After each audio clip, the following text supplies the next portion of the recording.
So big boss season 12ನ ನಮ್ಮ ಆಫೀಸಲ್ಲಿ ಎಲ್ಲರಿಗಿಂತ ಜಾಸ್ತಿ ಅಪ್ಡೇಟೆಡ್ ಆಗಿ ನೋಡ್ತಾ ಇರೋದು ನೀವೇ. ಹೋದ ಸೀಸನಿಗೆ ಕಂಪೇರ್ ಮಾಡಿ ಈ ಸೀಸನಿಗೆ ಕಂಪೇರ್ ಮಾಡಿದ್ರೆ ನಿಮಗೆ ಏನು ಚೇಂಜಸ್ ಅನಿಸ್ತಾ ಇದೆ?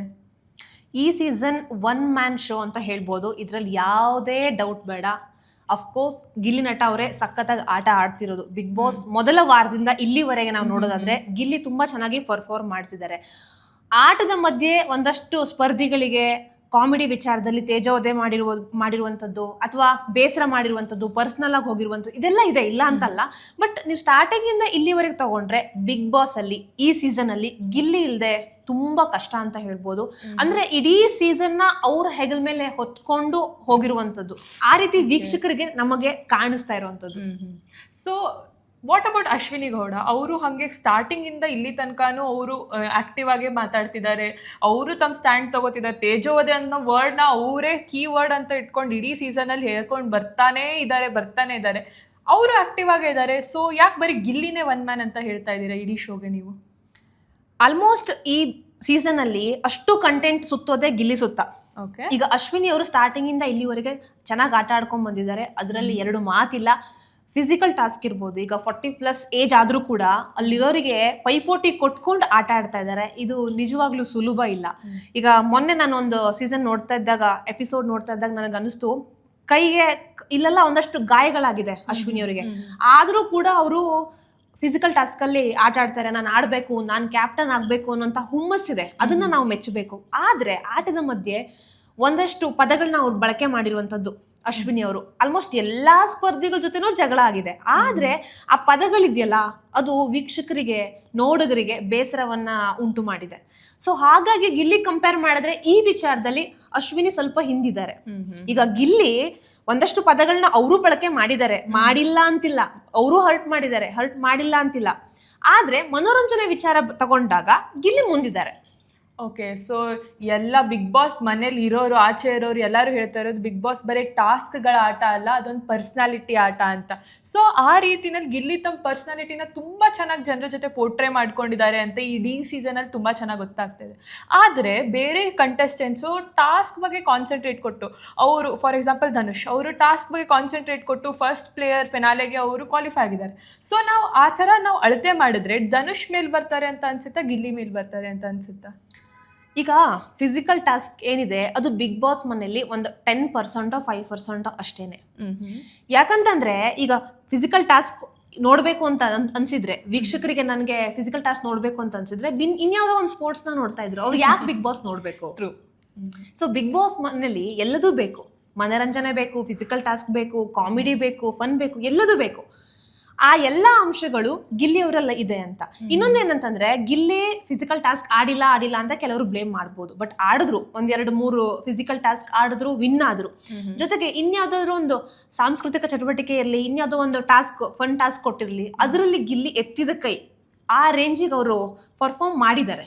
ಓಕೆ, ಸೊ ಅವ್ರು ಅಷ್ಟೊಂದು ಚೆನ್ನಾಗಿ ಆಲ್ರೌಂಡರಾಗಿ ಪರ್ಫಾರ್ಮ್ ಮಾಡ್ಕೊಂಡು ಮುಂದೆ ಬರ್ತಿದ್ದಾರೆ, ಜಾಸ್ತಿ ಸೇಫಾಗಿ ಆಡ್ತಿಲ್ಲ ಅಂತಂದು ಈಗ ನಾವು ಇಡೀ ಸೀಸನಲ್ಲಿ ನೋಡಿದ್ದೀವಿ. ಬಟ್ ಸೇಫಾಗಿ ಆಡ್ಕೊಂಡು ಒಂದಿಷ್ಟು ಜನ ಮುಂದೆ ಬರ್ತಾ ಇದ್ದಾರೆ. ಈಗ ಫಿನಾಲೆ ತನಕ ಬಂದಿದ್ದಾರೆ. ಫಾರ್ ಎಕ್ಸಾಂಪಲ್ ಕಾವ್ಯ ಆಗಲಿ, ಧನುಷ್ ಆಗಲಿ, ಯಾರ ಜೊತೆನೂ ಅಷ್ಟು ಅವರಾಗೆ ಹೋಗಿ ಜಗಳ ಆಡೋ ಥರ ಇಲ್ಲ, ಅವ್ರು ಸೇಫಾಗಿ ಆಡ್ಕೊಂಡು ಬಂದಿದ್ದಾರೆ. ಅವ್ರೇನು ವಿನ್ ಆಗೋ ಚಾನ್ಸಸ್ ಇದೆಯಾ ಅವ್ರದ್ದು ಯಾರ್ದಾದ್ರು?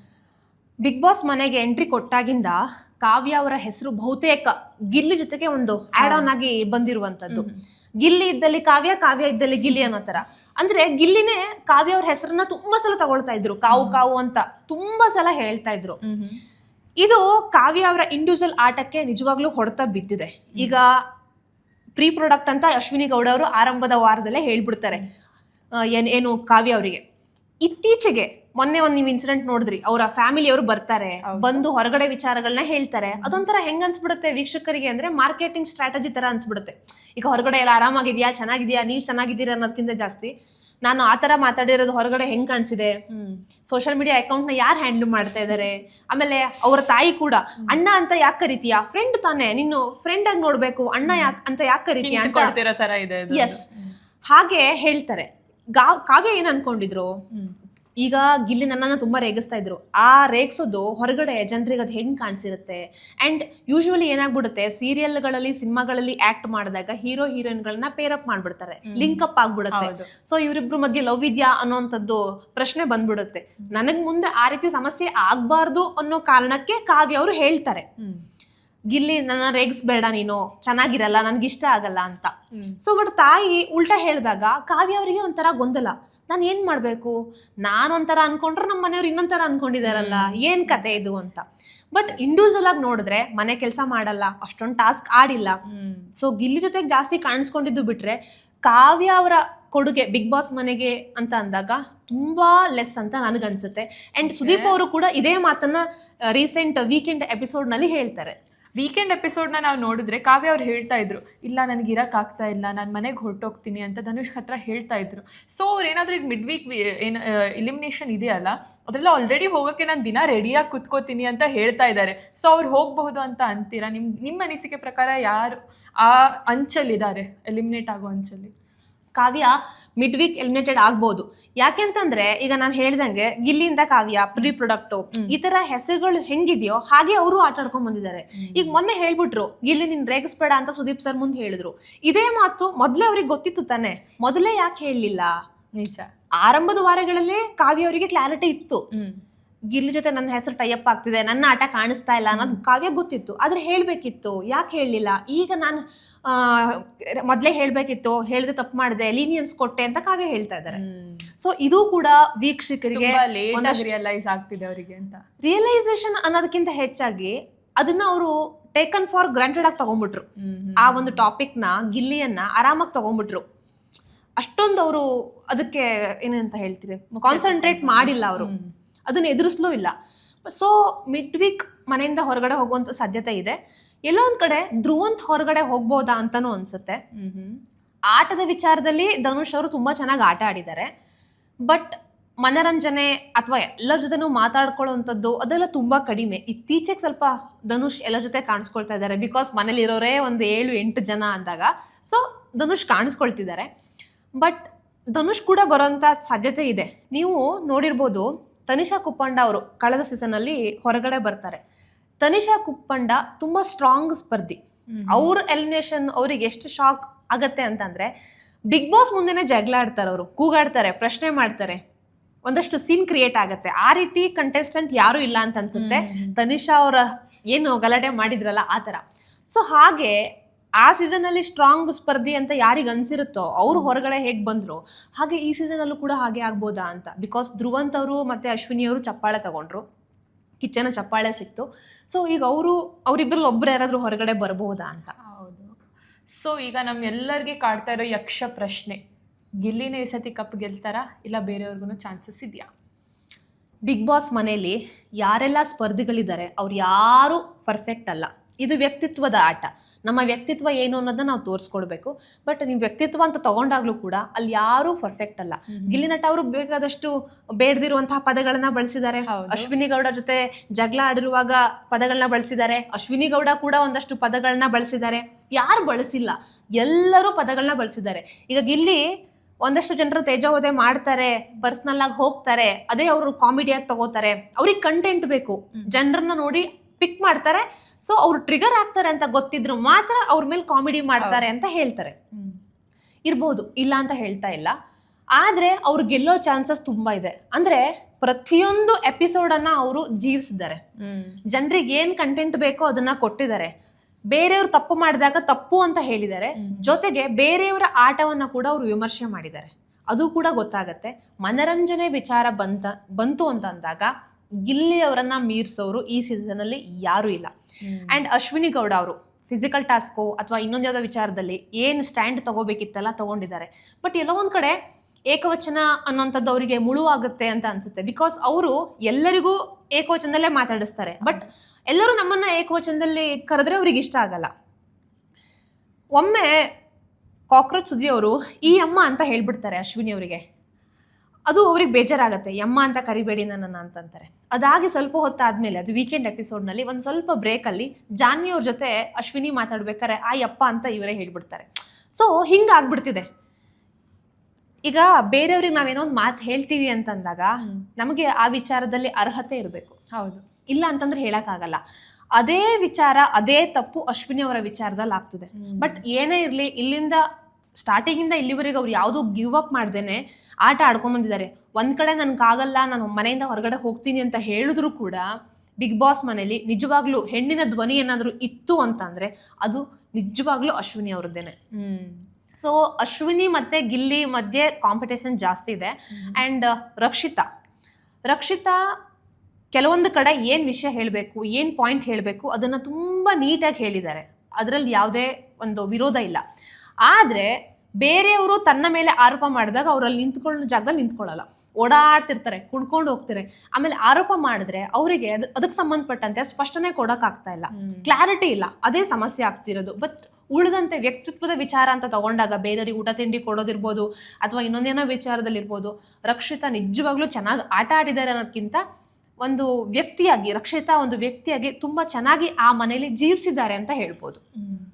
ಓಕೆ. ಸೊ ಈಗ ಬಿಗ್ ಬಾಸಲ್ಲಿ ಈಗ ಫೈನಲಿಸ್ಟ್ ಆಗಿರೋರನ್ನ ಬಿಟ್ಟು ಬೇರೆ ಎಲ್ಲ ಕಂಟೆಸ್ಟೆಂಟ್ಸ್ ಇದ್ದಾರಲ್ಲ, ಆಚೆ ಹೋದ್ಮೇಲೆ ಅವ್ರೀಗ ಹೊಸ ಆಪರ್ಚುನಿಟೀಸ್ ಆಗಲಿ, ಹೊಸ ವಿಸಿಬಿಲಿಟಿ ಆಗಲಿ ಅವ್ರಿಗೆ ತುಂಬಾ ಜಾಸ್ತಿ ಸಿಗ್ತಾ ಇದೆ. ಸೊ ಈಗ ವಿನ್ನರ್ ಆಗೋರಿಗೂ ಅವ್ರಿಗೆ ಇನ್ನು ಯಾವ ರೇಂಜಿಗೆ ಅಪಾರ್ಚುನಿಟಿ ಸಿಗ್ಬೋದು? ಈಗ ಸೂರಜ್ ನೋಡಿದ್ವಿ, ನೆನೆ ಎಪಿಸೋಡಲ್ಲಿ ಬಂದು ಅವ್ರ ಸೀರಿಯಲ್ ಬಗ್ಗೆ ಹೇಳ್ಕೊಂಡ್ರು, ಎಲ್ಲರಿಗೂ ಹೊಸ ಸೀರಿಯಲ್ಲೇ ಸ್ಟಾರ್ಟ್ ಮಾಡ್ತಾ ಇದ್ದಾರೆ.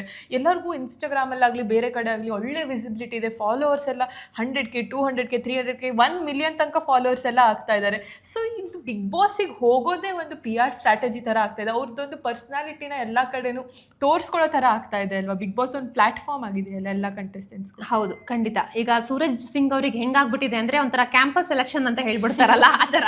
ಅಂದ್ರೆ ಅವರಿಗೆ ಇಮಿಡಿಯೇಟ್ಲಿ ಸೀರಿಯಲ್ ಸಿಕ್ತು. ನಿಜವಾಗ್ಲೂ ಅವರ ಒಂದು ಪರ್ಸ್ನಾಲಿಟಿ ಅಂಡ್ ಏನ್ ಹೇಳ್ತಾರೆ ಆ ಪಾತ್ರಕ್ಕೆ ತಕ್ಕಂತೆ ಅವರು ನಿಜವಾಗ್ಲೂ ಇದ್ದಾರೆ. ಪವಿತ್ರ ಬಂಧನ ಎನ್ನುವಂತ ಧಾರಾವಾಹಿ ಮಾಡ್ತಾ ಇದ್ದಾರೆ, ದೇವ್ ದೇಶ್ಮುಖ್ ಎನ್ನುವಂತ ಕ್ಯಾರೆಕ್ಟರ್ ಮಾಡ್ತಿದ್ದಾರೆ. ನಿಜವಾಗ್ಲೂ ಆ ಕ್ಯಾರೆಕ್ಟರ್ಗೆ ಸೂಟ್ ಆಗುವಂತೆ ಸೂರಜ್ ಇದ್ದಾರೆ. ಸೂರಜ್ ಮುಂದಿನ ದಿನಗಳಲ್ಲಿ ಯಾವ ರೀತಿ ಆಕ್ಟ್ ಮಾಡ್ತಾರೆ, ಚಿತ್ರರಂಗದಲ್ಲಿ ಎಷ್ಟು ಆಕ್ಟಿವ್ ಆಗಿರ್ತಾರೆ ಅನ್ನೋದನ್ನ ನೋಡ್ಬೇಕು. ನೀವು ಇನ್ಸ್ಟಾಗ್ರಾಮ್ ಫಾಲೋವರ್ಸ್ ಬಗ್ಗೆ ಹೇಳಿದ್ರಿ. ಸೂರಜ್ ಸಿಂಗ್ ಅವ್ರದ್ದು 18,000 ಇದ್ದಿದ್ದು ಫಾಲೋವರ್ಸ್, ಇವಾಗ 2.5 ಲಕ್ಷ ಗಡಿ ದಾಟಿದೆ. ಅಂಡ್ ಗಿಲ್ಲಿ ಅವ್ರದ್ದು 1 ಲಕ್ಷ ಇತ್ತು, ಇವತ್ತು 1 ಮಿಲಿಯನ್ ಆಗಿದೆ. ಎಕ್ಸಾಕ್ಟ್ಲಿ. ಬಿಗ್ ಬಾಸ್ ಒಂದು 50 ಲಕ್ಷ ರೂಪಾಯಿ ಟ್ರೋಫಿ, ಕ್ಯಾಶ್ ಜೊತೆಗೆ ಏನು ಕಾರ್ ಸಿಗುತ್ತೆ ಬಿಗ್ ಬಾಸ್ ವಿನ್ ಆದವರಿಗೆ. ಟ್ಯಾಕ್ಸ್ ಎಲ್ಲ ಹೇಳಿ ಒಂದಷ್ಟು ಕಟ್ಟಾಗ್ಬೋದು. ಹೀಗಿದ್ದಾಗಿಯೂ ಕೂಡ ಬಿಗ್ ಬಾಸ್ ಮನೇಲಿ ಅವ್ರು ಎಷ್ಟು ವಾರಗಳ ಕಾಲ ಇರ್ತಾರೋ ಒಂದು ವಾರಕ್ಕೆ ಇಂತಿಷ್ಟು ಅಂತ ಸಂಭಾವನೆ ಇರುತ್ತೆ, ಆ ಹಣ ಕೂಡ ಅವರಿಗೆ ಸಿಗುತ್ತೆ. ಇದರ ಹೊರತಾಗಿ ಅವ್ರು ಯಾವ ರೀತಿ ಹೆಸರು ಮಾಡಿದ್ದಾರೆ ಅನ್ನೋದ್ರ ಮೇಲೆ ಅವರ ಮುಂದಿನ ಆದಾಯ ಕೂಡ ಡಿಪೆಂಡ್ ಆಗುತ್ತೆ. ಈಗ 1 ಮಿಲಿಯನ್ ಆಗಿರೋದಕ್ಕೆ ಒಂದು ಪೋಸ್ಟಿಗೆ ಇಂತಿಷ್ಟು ಅಂತ ಹೇಳಿ ಇನ್ಸ್ಟಾಗ್ರಾಮ್ ಪ್ರಮೋಷನ್ ಮಾಡ್ಕೋಬಹುದು ಗಿಲ್ಲಿ ಅವರು. ಮುಂದಿನ ದಿನಗಳಲ್ಲಿ ಜಾಹೀರಾತನ್ನು ಅಥವಾ ಇನ್ಯಾವುದೋ ಒಂದು ಜೊತೆಗೆ ಕೊಲಾಬ್ ಆ ಥರನೂ ಮಾಡ್ಕೋಬಹುದು. ಸೊ ಅದರಿಂದ ಅವ್ರಿಗೆ ನಿಜವಾಗ್ಲೂ ಒಳ್ಳೆ ಅಮೌಂಟ್ ಬರೋದ್ರಲ್ಲಿ ಯಾವ ಡೌಟು ಇಲ್ಲ. ಐ ಥಿಂಕ್ ಒಂದು ಬ್ರ್ಯಾಂಡಿಂದನೇ ಅವರಿಗೆ ಮಿನಿಮಮ್ ಒಂದು 3ರಿಂದ 15 ಲಕ್ಷ ರೂಪಾಯಿವರೆಗೆ ಹಣ ಸಿಗ್ಬೋದು ಅಂತ ನಾನು ಅನ್ಕೋತೀನಿ. ಹೌದು, ಒಂದು ಬ್ರ್ಯಾಂಡ್ ಜೊತೆ ಕೊಲಾಬ್ ಆದ್ರೆ. ಈಗ ನೀವು ಹೇಳ್ದಂತೆ ಈಗ ಬೇರೆ ಬೇರೆ ಸ್ಪರ್ಧಿಗಳಿಗೂ ಕೂಡ ಅವಕಾಶಗಳು ಸಿಗ್ಬೋದು. ಅಂದ್ರೆ ಈ ಒಂದು ಜನಪ್ರಿಯತೆ ಏನಿದೆಯಲ್ಲ ಅದನ್ನ ಅವರು ತುಂಬಾ ನೀಟಾಗಿ ಯುಟಿಲೈಸ್ ಮಾಡ್ಕೊಬೇಕು. ಈ ಒಂದು ಮೂಮೆಂಟ್ನ ಇದನ್ನ ಹಾಳು ಮಾಡ್ಕೊಂಡ್ರೆ ತುಂಬಾ ಕಷ್ಟ. ತುಂಬಾ ಜನ ಹೇಳೋದನ್ನ ನಾನು ಕೇಳಿದೀನಿ, ಬಿಗ್ ಬಾಸ್ ಆದ್ಮೇಲೆ ಇವ್ರಿಗೆ ಯಾರಿಗೂ ಅವಕಾಶಗಳು ಸಿಕ್ಕಿಲ್ಲ ಅಂತ. ಅವಕಾಶಗಳು ಸಿಗೋ ತರ ಮಾಡ್ಕೋಬೇಕು. ಆ ತರ ನಮ್ಮ ವ್ಯಕ್ತಿತ್ವನ ಅಥವಾ ನಮ್ಮನ್ನ ನಾವು ರೂಪಿಸ್ಕೋಬೇಕು. ಈಗ ಈ ಹಿಂದಿನ ಸೀಸನ್ಗಳಿಗೆ ಕಂಪೇರ್ ಮಾಡಿದ್ರೆ ಚೈತ್ರಾ ವಾಸುದೇವನ್ ಇರ್ಬೋದು, ವಾಸುಕಿ ವೈಭವ್ ಇರ್ಬೋದು, ಶೈನ್ ಶೆಟ್ಟಿ ಇರ್ಬೋದು. ಶೈನ್ ಶೆಟ್ಟಿ ಬಿಸ್ನೆಸ್ ಮಾಡಿ ಸಕ್ಸಸ್ ಆದ್ರು. ಚೈತ್ರಾ ವಾಸುದೇವನ್ ಅವರ ಕಂಪ್ನಿ ಏನಿದೆ ಅದು ತುಂಬಾ ದೊಡ್ಡ ಮಟ್ಟದಲ್ಲಿ ಬೆಳಿತಾನೆ ಇದೆ. ವಾಸುಕಿ ವೈಭವ್ ಎಷ್ಟು ಹಿಟ್ ಸಾಂಗ್ಗಳನ್ನ ನೀಡಿದ್ದಾರೆ ಅಂತ ನೀವೇ ನೋಡಿದ್ದೀರಾ. ಹಾಗೆ ನಾವು ಯಾವ ರೀತಿ ಯೂಸ್ ಮಾಡ್ಕೊಳ್ತೀವಿ ಅನ್ನೋದು ನಮ್ಮ ಮೇಲೆ ಡಿಪೆಂಡ್. ಈಗ ಗಿಲ್ಲಿಯವ್ರ ಮೇಲಂತೂ ತುಂಬಾ ನಿರೀಕ್ಷೆ ಇದೆ. ಈಗ 1 ಮಿಲಿಯನ್ ಆಗಿರೋದಕ್ಕೆ ಅವರ ಆದಾಯ ಕೂಡ ಜಾಸ್ತಿ ಆಗತ್ತೆ. ಟ್ರೋಫಿ ಏನ್ ಸಿಗುತ್ತೆ ಅಂತ ಅಂದ್ರೆ ಸಿಕ್ತು ಅಂತ ಅಂದ್ರೆ ಅದು ಅವ್ರಿಗೆ ಒಂಥರ ಬೋನಸ್ ಗಿಲ್ಲಿ ಅವರಿಗೆ. ಈಗ ಅಶ್ವಿನಿ ಗೌಡ ಅವ್ರಿಗೆ ಅವ್ರದೇ ಆದಂಥ ಬಿಸ್ನೆಸ್ ಇದೆ. ಆಮೇಲೆ ಒಂದಷ್ಟು ನಾನು ಗೊತ್ತಿರೋ ಹಂಗೆ ಕೇಳಿರೋ ಹಂಗೆ 150 ಬಾಡಿಗೆ ಮನೆ ಇದೆಯಂತೆ ಅಶ್ವಿನಿ ಅವ್ರದ್ದು. ಸೊ ಹಾಗಾಗಿ ಅದನ್ನೆಲ್ಲ ನಡ್ಸ್ಕೊಂಡು ಹೋಗ್ಬೇಕು, ಜೊತೆಗೆ ಒಂದಷ್ಟು ಸಾಮಾಜಿಕ ಕೆಲಸಗಳನ್ನ ಮಾಡಬೇಕು ಅಂತ ಆಸೆ ಇಟ್ಕೊಂಡಿದ್ದಾರೆ. ಬಿಗ್ ಬಾಸ್ ಮುಗಿದ್ಮೇಲೆ ಮೋಸ್ಟ್ಲಿ ಅದ್ರ ಕಡೆ ಅವರು ಕಾನ್ಸಂಟ್ರೇಟ್ ಮಾಡಬಹುದೇನೋ.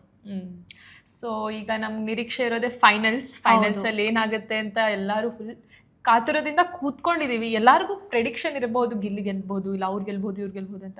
ಬಟ್ ಆ ಪ್ರೋಸೆಸ್ ಏನಿದೆಯಲ್ಲ ಅದನ್ನು ಈಗ ಇರೋ 1 ವಾರದಲ್ಲಿ ಎಂಜಾಯ್ ಮಾಡಬೇಕು ಅಂತ ನಾನಂತೂ ಅನ್ಕೊತೀನಿ. ಎವ್ರಿ ಡೇ ಬಿಗ್ ಬಾಸ್ ನೋಡ್ಕೊಂಡು ಈಗ 1 ವಾರ ಆದಮೇಲಿಂದ ಏನು ಮಾಡಬೇಕು 9:30ಗೆ ಅಂತಂದು ಅದನ್ನೇ ಯೋಚನೆ ಮಾಡೋಕ್ಕೆ ಸ್ಟಾರ್ಟ್ ಮಾಡಬೇಕಷ್ಟೇ. ಈಗ ಬಿಗ್ ಬಾಸ್ ಅನ್ನೋಂಥದ್ದು ಒಂದು ರಿಯಾಲಿಟಿ ಶೋ. ಅದನ್ನು ನಾವು ರಿಯಾಲಿಟಿ ಶೋ ಒಂದು ಗೇಮ್ ಆಗಿ ನೋಡಬೇಕು. ಇವತ್ತು ಸೋಷಿಯಲ್ ಮೀಡಿಯಾ ಓಪನ್ ಮಾಡಿದ್ರೆ ನೀವು ಅವ್ರನ್ನ ಸಪೋರ್ಟ್ ಮಾಡ್ತೀರಾ, ನೀವು ಇವ್ರನ್ನ ಸಪೋರ್ಟ್ ಮಾಡ್ತೀರಾ ಅನ್ನುವಂಥ ಮಾತುಗಳೆಲ್ಲ ಬರುತ್ತೆ. ಜೊತೆಗೆ ಒಂದು ಸ್ಪರ್ಧಿ ಏನು PR ಇರ್ತಾರೆ, ಇನ್ನೊಂದು ಸ್ಪರ್ಧಿಯ ಬಗ್ಗೆ ಕೆಟ್ಟ ಕಮೆಂಟ್ಗಳನ್ನ ಹಾಕೋದು, ತೇಜೋವಧೆ ಮಾಡೋದು, ಅವರ ಕುಟುಂಬದ ಬಗ್ಗೆ ಮಾತಾಡೋದು, ಇದೆಲ್ಲ ಆಗಿದೆ. ಇದು ಆಕ್ಚುಲಿ ಇವತ್ತಿಂದಲ್ಲ.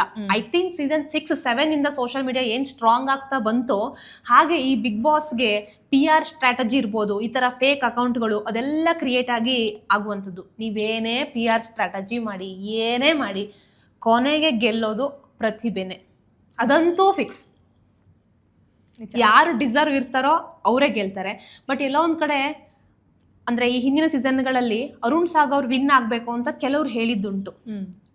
ಬಟ್ ಅವ್ರು ವಿನ್ ಆಗಲಿಲ್ಲ. ಬಟ್ ಅವರ ಟ್ಯಾಲೆಂಟ್ ಏನು ಅನ್ನೋದನ್ನು ನಮ್ಮ ಇಡೀ ಕನ್ನಡ ನಾಡು ನೋಡಿದೆ. ಸೊ ಈ ಸೀಸನಲ್ಲೂ ಕೂಡ ಆ ರೀತಿ ಆಗಬಾರ್ದು ಅಂತ ಕೂಡ ಒಂದಷ್ಟು ಜನ ಹೇಳ್ತಾ ಇದ್ದಾರೆ.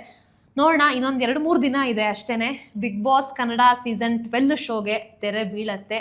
ಯಾರು ವಿನ್ ಆಗ್ತಾರೆ ಅನ್ನೋದನ್ನ ನೋಡೋಣ. ಆ್ಯಂಡ್ ಕಮೆಂಟ್ಗಳಲ್ಲೂ ಕೂಡ ನಮ್ಮ ವೀಕ್ಷಕರು ಯಾರು ವಿನ್ ಆಗ್ತಾರೆ ಅನ್ನೋದನ್ನ ಅವ್ರು ಹೇಳ್ಬೋದು, ಕಮೆಂಟ್ ಮಾಡ್ಬೋದು. ಸೊ ಏಷ್ಯಾನೆಟ್ ಸುವರ್ಣ ನ್ಯೂಸ್ ಯೂಟ್ಯೂಬ್ ಚಾನಲಲ್ಲಿ ಕಮೆಂಟ್ ಮಾಡಿ ನಿಮ್ಮ ಅಭಿಪ್ರಾಯವನ್ನು ತಿಳಿಸಿ. ಯಾರು ಗೆಲ್ಬಹುದು ಆ್ಯಂಡ್ ಯಾರಿಗೆ ಗೆಲ್ಲುವಂತಹ ಅರ್ಹತೆ ಇದೆ ಅನ್ನೋದನ್ನ ಕೂಡ ಮೆನ್ಷನ್ ಮಾಡೋದನ್ನು ಮರಿಬೇಡಿ. Thank you.